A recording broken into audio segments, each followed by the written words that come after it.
They say the land remembers everything. Every drop of rain it never got, every name it buried under the dust. And somewhere out there, where the sky burns like iron, a man rode into Dry Creek, looking for feed, and found a fight worth his soul. The sun burned high above Dry Creek, pressing its heat upon the land until even the air seemed to waver. Jonah McCrae rode through the glare, his hat pulled low, his horse's hooves striking the cracked trail in slow, patient rhythm.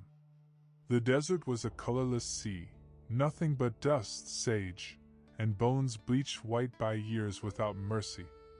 He had been in the saddle since dawn, riding 40 miles from his ranch for nothing more than barley feed. Drought had bitten deep that year, turning every mouthful for his horses into a choice between hope and hunger. Dry Creek rose from the horizon like a ghost of a town, its buildings leaning beneath the sun, paint peeled to gray, signs half hanging by rusted chains. Jonah guided his horse down the main street. A few men lounged outside the saloon, too weary to drink, too proud to leave. The air smelled of dust, sweat, and sour whiskey, an old perfume of despair. He stopped before Rourke's general store, tied his horse to a splintered post, and patted its hot neck. "Won't be long, boy," he said. Inside, the light dimmed to amber gloom. Shelves sagged under bolts of cloth, jars of beans, and dull-labeled tins. Abel Rourke stood behind the counter, chest puffed as he recounted some story to two ranchers. "I told her last week, no more credit," Rourke declared, slapping the counter for emphasis. "A woman's got to learn to manage better. That Ada Whitlow's been trouble since the day she set foot in this town." The ranchers chuckled. "Trouble before her husband died, worse after," one muttered. Jonah ignored the talk and set his coins on the counter. 3 sacks of barley. "Jonah McCrae." Rourke grinned, switching to the smile of a merchant smelling profit. "Haven't seen you in town for months." $12. Jonah paid, but before Rourke could count the bills, the bell over the door rang. Conversation froze. A woman stepped in. She couldn't have been more than 25, though hardship had etched fine lines around her eyes. Her dark hair was tied back in a simple knot. Her dress was clean but mended many times. She carried herself straight, chin high, as though daring the room to remind her she was poor. "Mr. Rourke," she said softly, "I need flour, salt, and a tin of lard. Cash up front," Rourke replied, his voice flat as iron. Ada Whitlow opened a small purse and placed a few coins on the counter. Jonah saw at once it wasn't enough. Rourke counted the money slowly, enjoying the shame in every clink. "This'll cover half the flour," he said. "No salt, no lard." "Then half the flour," Ada answered, her voice steady though her hands trembled. Tom Garrett smirked from the back. "Maybe you ought to find another way to pay, widow. Folks say a woman alone can get creative." Ada turned, eyes flashing like struck flint. "I earn what I need honest, Mr. Garrett, which is more than some can say." Another man muttered, "Honest women don't poison their husbands." The words dropped like a stone into silence.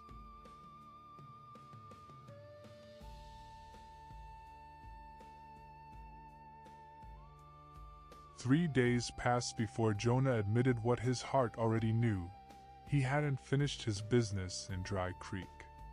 The barley sat untouched in his barn, while his thoughts kept circling back to the widow and her quiet defiance.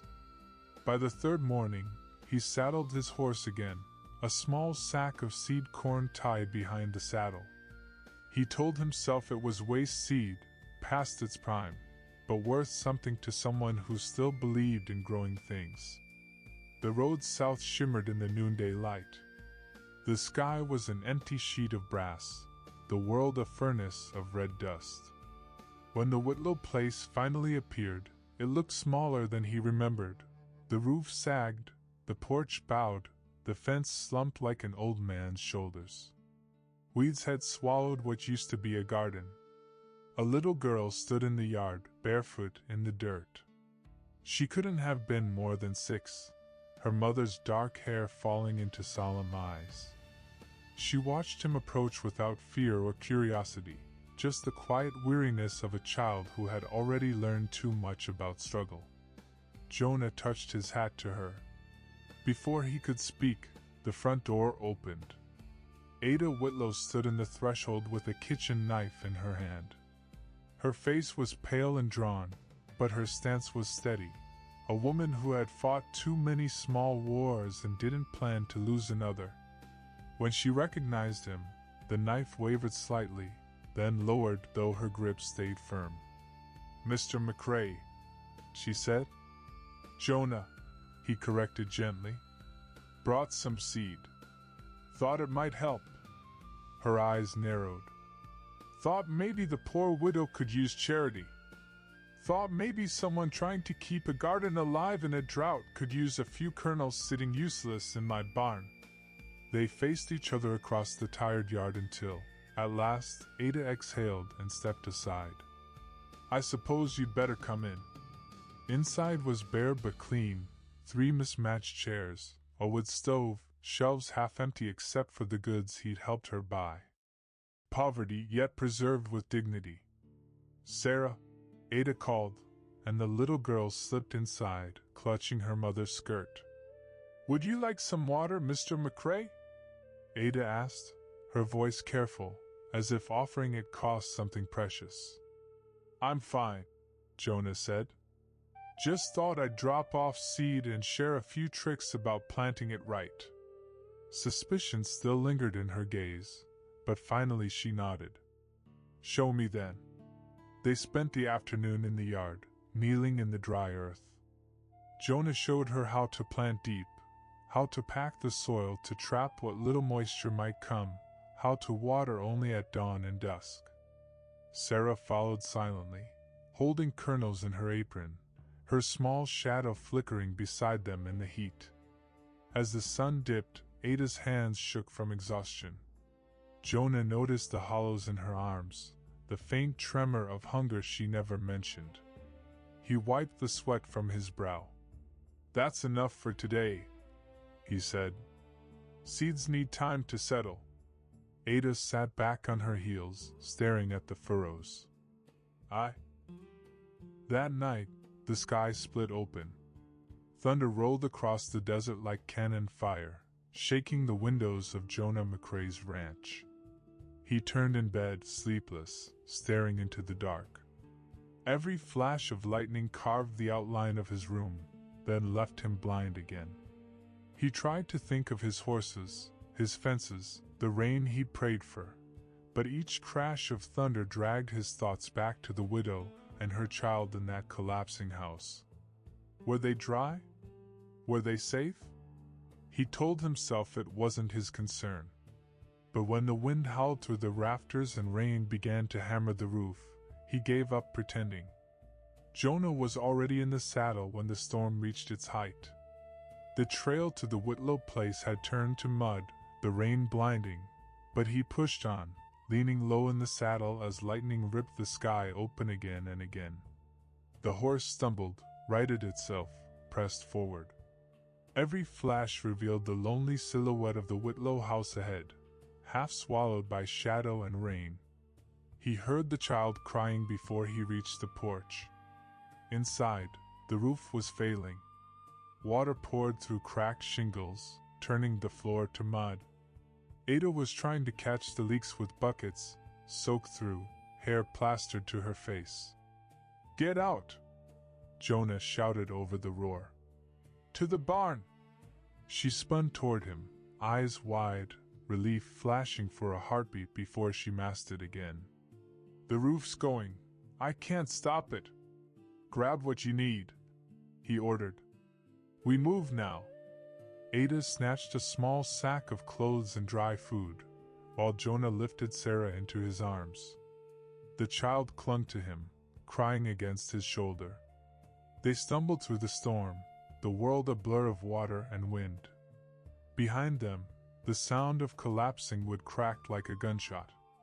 The barn loomed out of the darkness, its doors half torn from the hinges, but it still stood. Jonah forced them open, guided horse and child inside, then shoved the doors shut against the wind. The air inside smelled of hay and damp earth, but it was shelter. He moved quickly, stacking bales of hay to block the worst of the drafts. From a rusted bucket he built a small fire, feeding it bits of dry wood until it glowed faintly. Ada crouched near it, wrapping Sarah in a blanket. Her hands shook as she tried to warm the child. "You'll freeze," she said when Jonah pulled off his coat and draped it around them both. "I'll manage," he replied. "That child won't." They sat close, the storm raging outside like a living beast. Rain drummed on the roof in furious rhythm. The little fire flickered across their faces, painting them in orange light. Sarah's crying slowed to hiccups, then silence.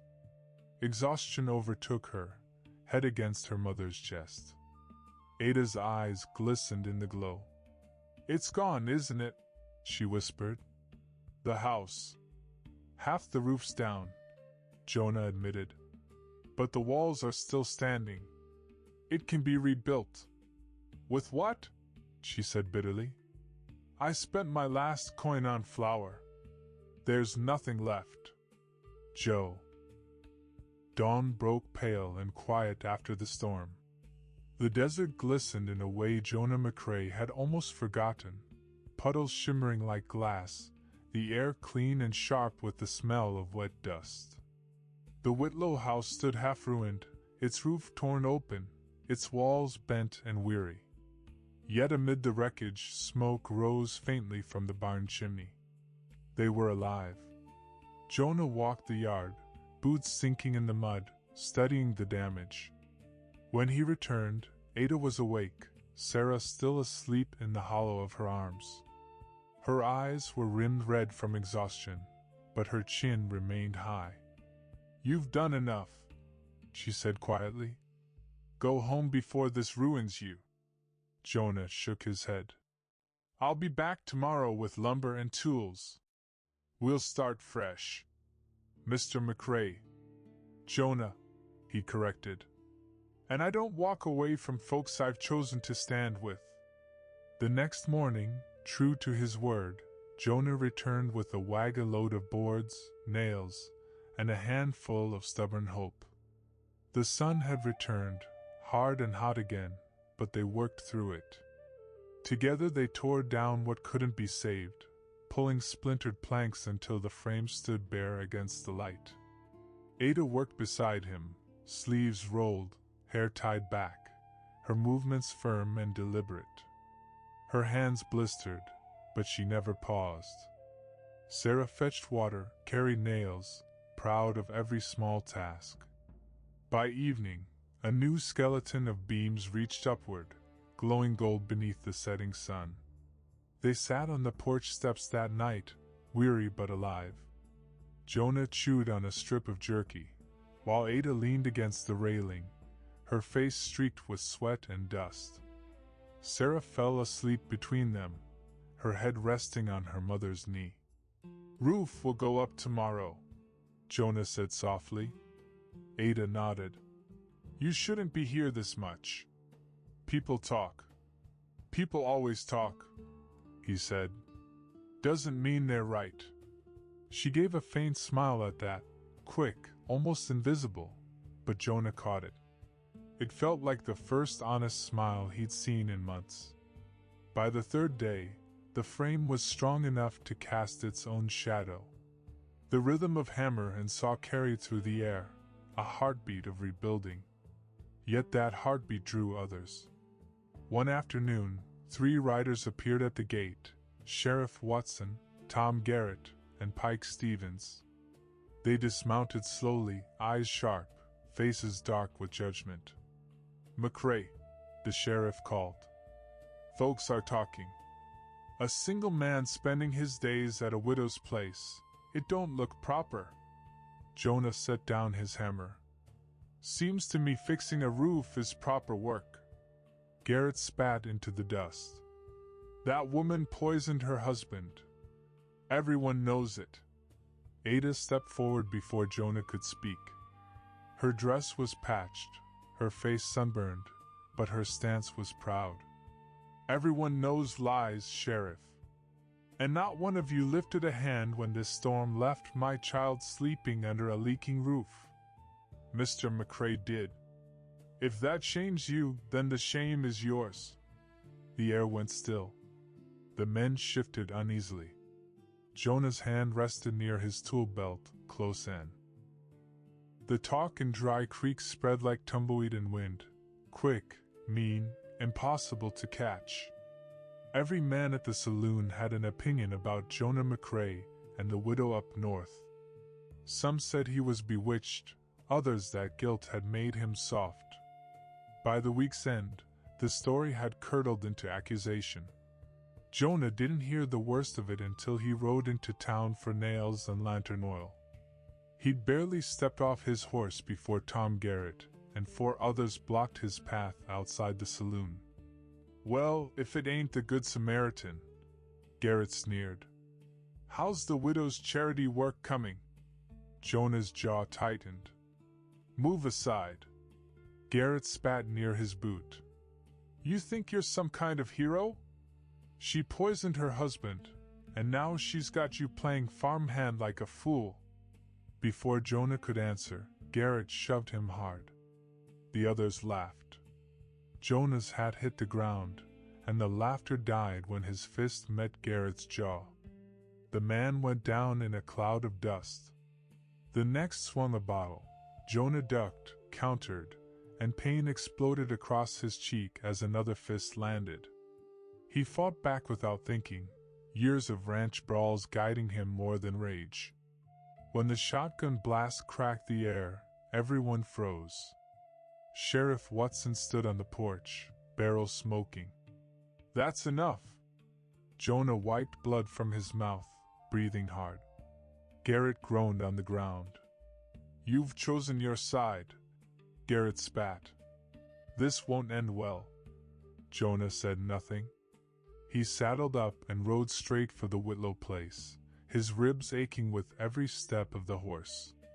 When he reached the house, Ada was on the porch, hammering boards into place. She turned, gasped at the sight of his bruised face, and dropped the hammer. Dear God! What happened? Town happened, Jonah said quietly. Inside, Ada cleaned the cut on his cheek. Her hands trembled, but her touch was careful. You're paying for standing with us, she whispered. I told you, he said, steady despite the pain. This is my fight now. She looked up sharply. Why? Why risk everything? He held her gaze. Because I won't stand by while you and Sarah are left alone. Because when I look at you, I see more than trouble. For a moment she said nothing, just stared at him, her eyes wide and shining. Then she turned away, blinking hard. I don't want to hope, Jonah. Hope anyway, he said gently.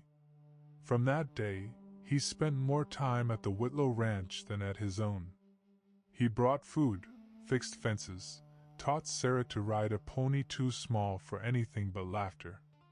In the evenings, they sat on the porch, silence between them turning softer with each sunset. But peace never lasts long in a dry land. One night, Sarah's scream shattered the calm. Jonah burst outside just as rocks smashed through the windows. Figures on horseback whooped from the road, their torches flaring in the dark. Which widow? Someone yelled. Send her back to hell. Jonah grabbed his rifle and fired 2 shots into the air. The riders scattered, their laughter tea. Jonah's ranch sat on higher ground, far enough from town that the noise and gossip couldn't reach. It wasn't fancy, but it was solid, fences straight, the barn tight, a windmill creaking softly in the breeze. When Ada and Sarah arrived, they stared in silence at the wide fields and the clean, open sky. For the first time in months, Ada's shoulders eased. "This place," she whispered. "It feels different. Safer," Jonah said. "You'll be all right here." He gave them the small guest room near the kitchen, a patchwork quilt on the bed and a window that caught the dawn. Sarah pressed her hands against the glass, watching the morning light spill across the hills. That first night, she slept without waking in fear. Days passed quietly.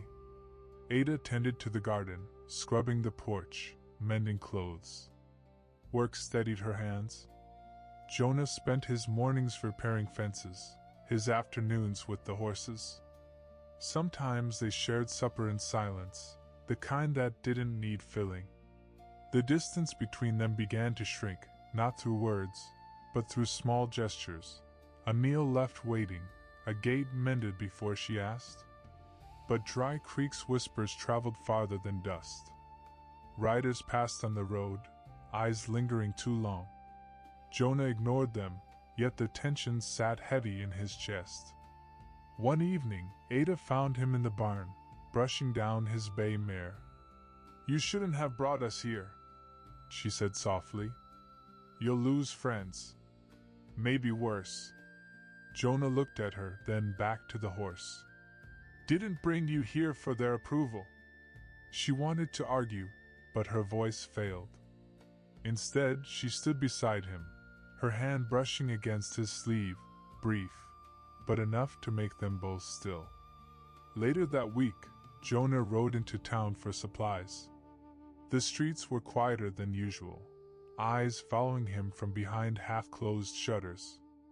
Abel Rourke stood on his porch, arms folded, his smile thin as wire.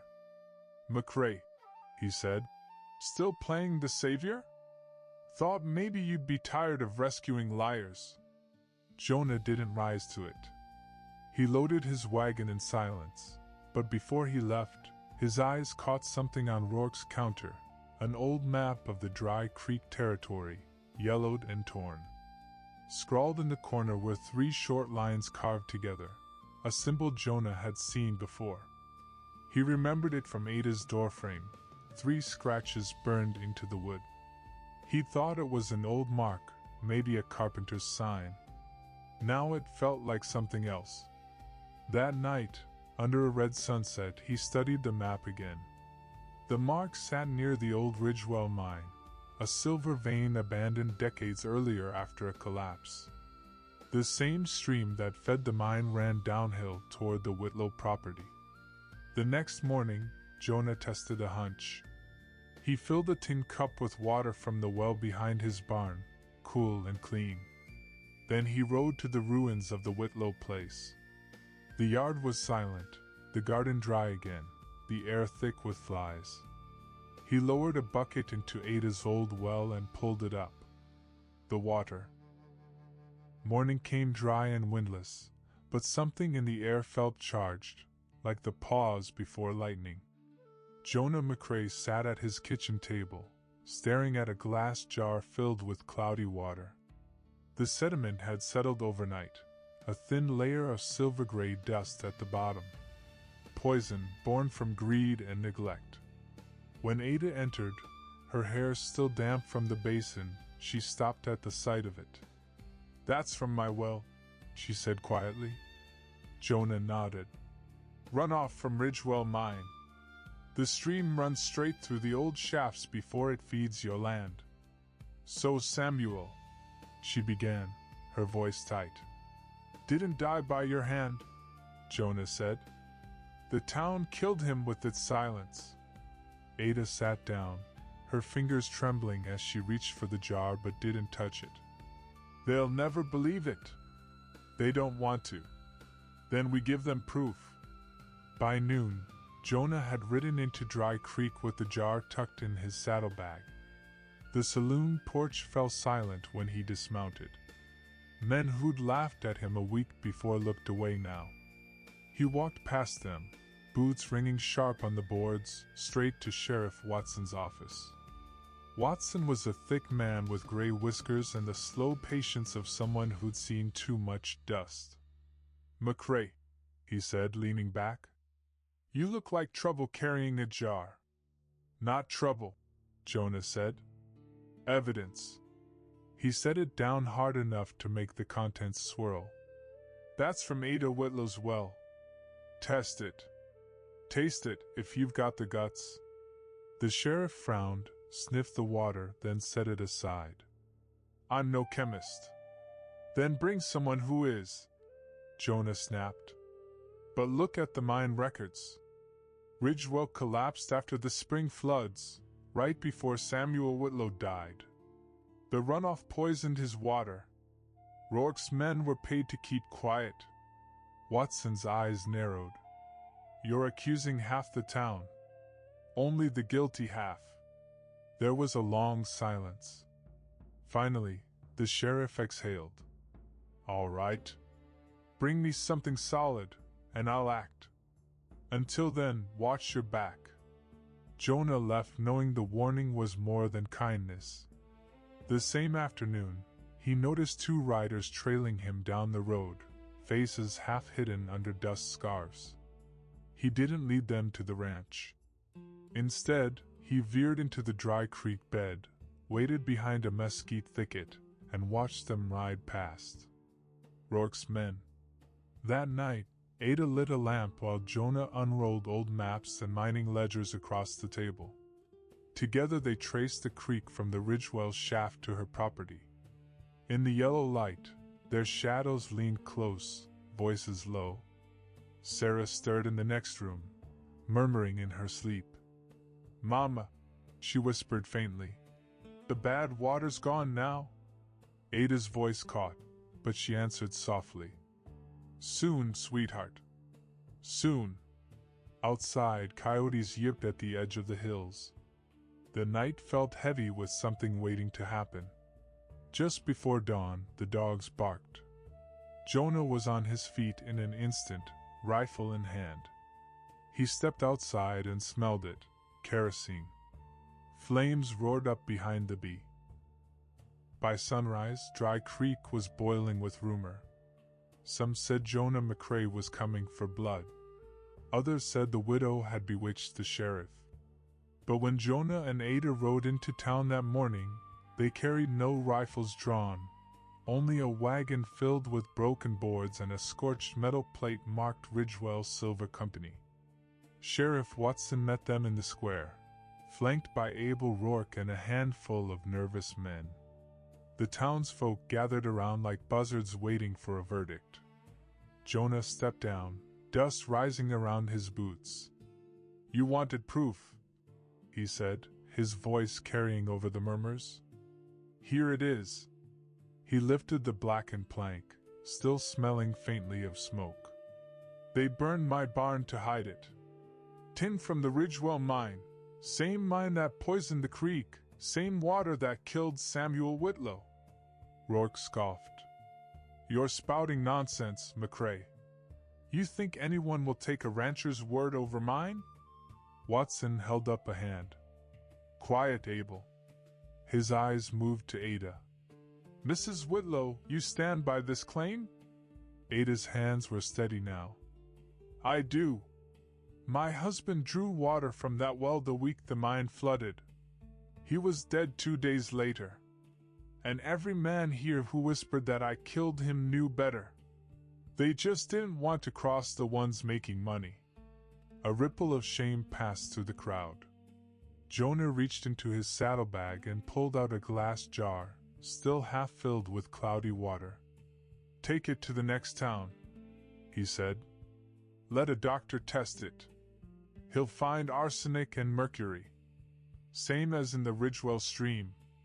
Watson studied Jonah for a long moment, then nodded. "I'll send a rider." Rourke's face turned red. "You'll regret this, Sheriff. You'll ruin us all." "Maybe," Watson said. "But better ruined than rotten." Tension cracked the air. One of Rourke's hired men twitched toward his pistol, but Jonah's colt was already drawn. "Don't," he said softly. The man froze. When it was over, Rourke was taken into custody. The crowd scattered in uneasy silence. Ada stood beside Jonah, trembling not with fear but with release. For the first time in years, her name had been spoken without contempt. They left town as clouds rolled in from the west, heavy, swollen, almost black. By the time they reached the ridge, thunder was rumbling low across the desert. At the ranch, Sarah came running from the porch, her laughter bright against the wind. "Mama, it's raining!" she cried. The first drops fell fat and cold, speckling the dust. Then the sky broke open. Rain poured down in silver sheets, washing over the scorched ground, the broken boards, the weary souls beneath it. Ada tilted her face up, eyes closed, letting the water run through her hair. Jonah watched her, hat in hand, the storm soaking them both. The smell of wet earth rose around them, clean, alive, forgiving. Sarah danced barefoot in the mud, her laughter carrying through the storm. Ada reached for Jonah's hand. He hesitated only a moment before taking it. "What are we doing, Jonah?"